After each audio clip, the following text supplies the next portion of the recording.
तनाव और पुलिस का मार्च।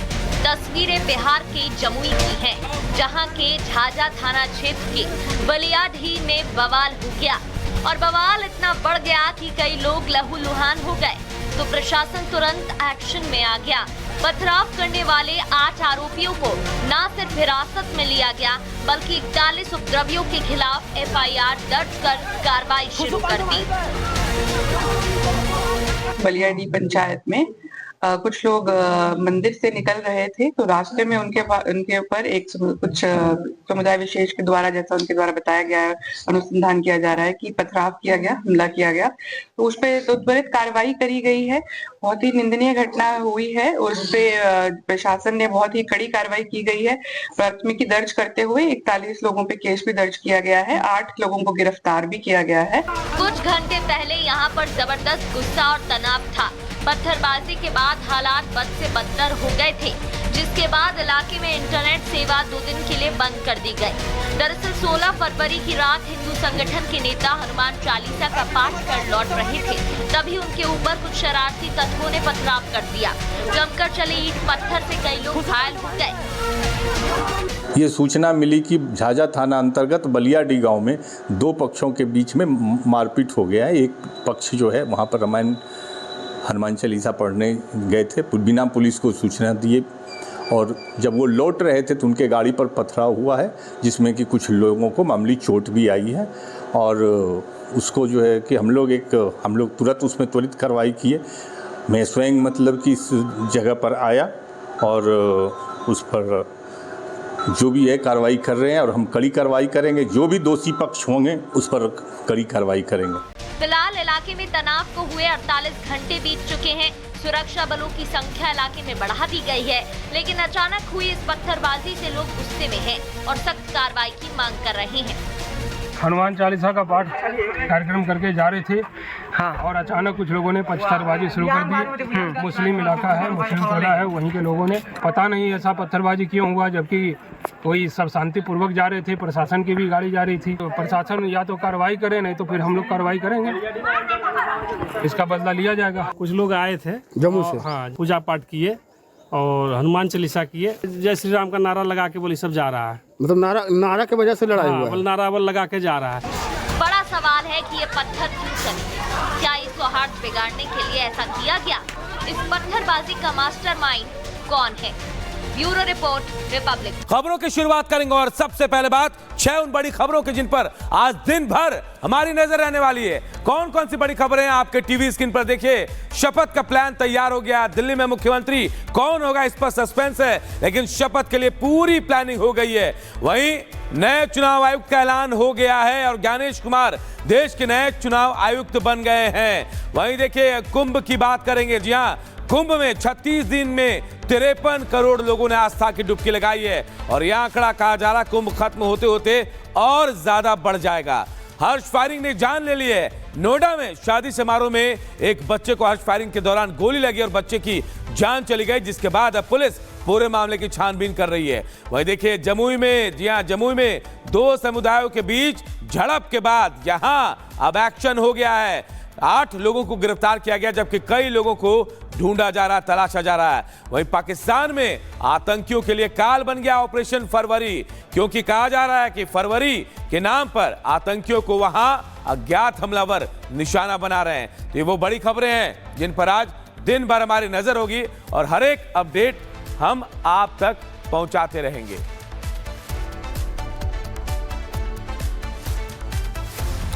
और शुरुआत कनाडा से एक खबर की करते हैं। जी हां, कनाडा के टोरंटो इंटरनेशनल एयरपोर्ट पर डेल्टा एयरलाइंस का एक विमान जो है लैंडिंग करते वक्त क्रैश हो गया। तस्वीरें भी हम आपको दिखा रहे हैं। क्रैश होने के बाद कई लोगों को चोटें आई हैं।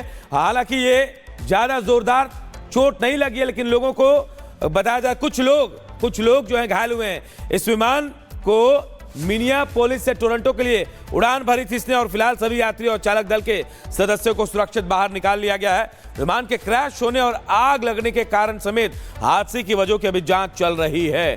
तस्वीरें में आपको दिखा रहे हैं प्लेन क्रैश का लाइव वीडियो। आप देखिए, ये विमान है डेल्टा एयरलाइंस का जो कनाडा के टोरंटो पियर्सन इंटरनेशनल एयरपोर्ट पर लैंड कर रहा था। उसी दौरान ये क्रैश हो गया।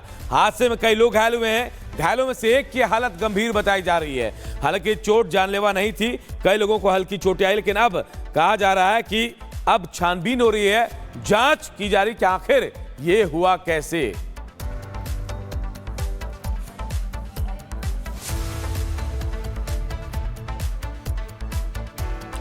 और बात अमेरिका के उस टैरिफ की जिसके डर में पूरे विश्व में कई देश हैं। भारत को भी इस टैरिफ का सामना करना पड़ेगा, लेकिन भारत ने उससे पहले ही इसकी भरपाई की तैयारियां शुरू कर ली हैं। रिपोर्ट आप सबको दिखाते हैं।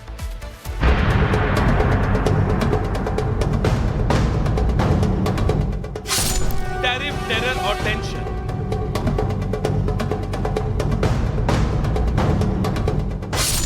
टैरिफ की तैयारी, टेंशन भारी।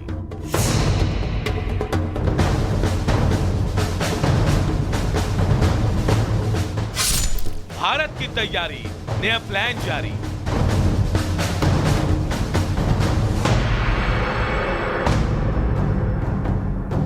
अमेरिकी राष्ट्रपति डोनाल्ड ट्रंप के नए रेसिप्रोकल टैरिफ के ऐलान के बाद दुनिया भर के देश टेंशन में हैं, लेकिन भारत ने इसके लिए अपनी तैयारी शुरू कर दी है। पहली बार बड़े टैरिफ पर वित्त मंत्री निर्मला सीतारमण ने खुलकर बातचीत की और बताया कि कैसे इसकी भरपाई की तैयारी की जा रही है। This budget has shown that there is a major step forward in terms of reforming India's customs duty and that regime which governs it. We are building to be a investor-friendly country, and as a result, the duty cuts and the rationalization that has been announced is a continuing process, and we shall keep doing that. वित्त मंत्री ने मुंबई में आयोजित एक कार्यक्रम में कहा कि रेसिप्रोकल टैरिफ के संबंध में हम कई सुधारात्मक कदम उठा रहे हैं। इनमें हम एंटी डंपिंग शुल्क के साथ ही सीमा शुल्क में सुधार के जरिए ये सुनिश्चित करने का प्रयास कर रहे हैं कि भारत को हर लिहाज से निवेश के अनुकूल बनाया जाए। India has already for the last 2 years taken several measures which we continue to take. Even this budget shows that there's a lot of rationalization happening in terms of basic customs duty and their application, safeguard duties or any anti-dumping duties that we levy are also periodically reviewed. हालांकि Trump के ऐलान से पहले ही भारत ने tariff को तर्कसंगत बनाकर पहले ही कई उपाय कर लिए हैं। ज्यादातर अमेरिकी आयातों पर भारत में पहले से ही सबसे कम टैरिफ दरें लागू हैं, और जिन कुछ पर अधिक टैरिफ दरें हैं उन पर बातचीत कर उनका भी समाधान निकाला जाएगा, जिससे कि भारत पर इस टैरिफ का ज्यादा बोझ ना बढ़ पाए। Bureau report, Republic Bharat.